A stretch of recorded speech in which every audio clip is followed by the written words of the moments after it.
আসসালামু আলাইকুম। আজকে দেখাবো ইউনিপিন দিয়ে কীভাবে টপ আপ করতে হয়। প্রথমে গুগলে আসবেন, গুগলে আসার পরে এই লেখাটা লিখবেন shop.garena.com। এটা লিখে সার্চ করবেন, গ্যারেনার অফিসিয়াল ওয়েবসাইট চলে আসবে। এখানে আসার পর ফ্রি ফায়ারটা সিলেক্ট করবেন। এই যে এখানে প্লেয়ার আইডি দিন, মানে আপনি যে আইডিতে টপ আপ দিতে চাচ্ছেন সেই ইউআইডিটা এখানে লগ ইন করবেন। যেমন আমার ইউআইডি দিচ্ছি, এই যে লগ ইনে ক্লিক করলাম। ক্লিক করার পরে যে দেখেন টিজেএস তৌফিক আমার গেম অ্যাকাউন্টের নাম চলে আসলো। তারপর প্রসেস টু পেমেন্টে ক্লিক করবেন। প্রসেস টু পেমেন্টে ক্লিক করার পরে আইডিতে কত ডায়মন্ড দিতে যাচ্ছেন, যেমন আমি আপনাদের 25 ডায়মন্ড টপ আপ করে দেখাচ্ছি। যে 25 ডায়মন্ডে সিলেক্ট করলাম। সিলেক্ট করার পরে এই যে এখানে ক্লিক করবেন। এখানে ক্লিক করার পরে দুইটা অপশন আসছে, একটা হচ্ছে ইউনিপিন ভাউচার আর একটা হচ্ছে আপ গিফট কার্ড। এখন ইউনিপিন ভাউচার হয় দুই প্রকারের। যদি শুরুতে বিডিএমবি লেখা থাকে তাহলে বাম সাইডে রিডিম করবেন, এই যে ইউনিপিন ভাউচারে রিডিম করবেন। যদি আপ বিডি, ঠিক আছে, আপ বিডি লেখা থাকে শুরুতে তাহলে এই যে আপ গিফট কার্ডে রিডিম করবেন। ঠিক আছে, যেমন আমি দুইটা পিনই আপনাদের রিডিম করে দেখাচ্ছি।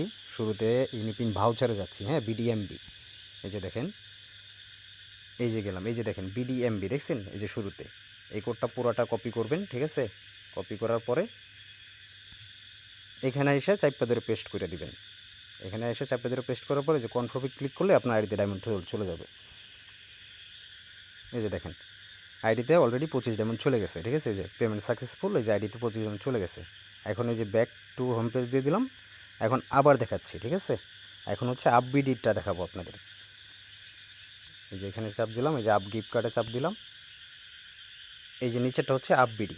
যদি আপ বিডি থাকে তাহলে ডাইন সাইডে রিডিম করবেন, আর বিডিএমবি থাকলে বাম সাইডে রিডিম করবেন। এখানে আসলাম, এই যে চাইপা দিলাম পিনটা, এই যে কনফার্ম, আইডিতে ডায়মন্ড চলে গেছে। একবারে ইজি প্রসেস। যারা ইউনিপিন নেন একটা জিনিস মাথায় রাখবেন শুরুতেই, ইউনিপিন ভাউচার দুই প্রকারের হয়। ঠিক আছে, একটা হচ্ছে আপ গিফট কার্ড আর একটা হচ্ছে ইউনিপিন ভাউচার। যদি ভাউচার হয় বাম সাইডে রিডিম করবেন, আর গিফট কার্ড হলে ডান সাইডে রিডিম করবেন। ধন্যবাদ সবাইকে।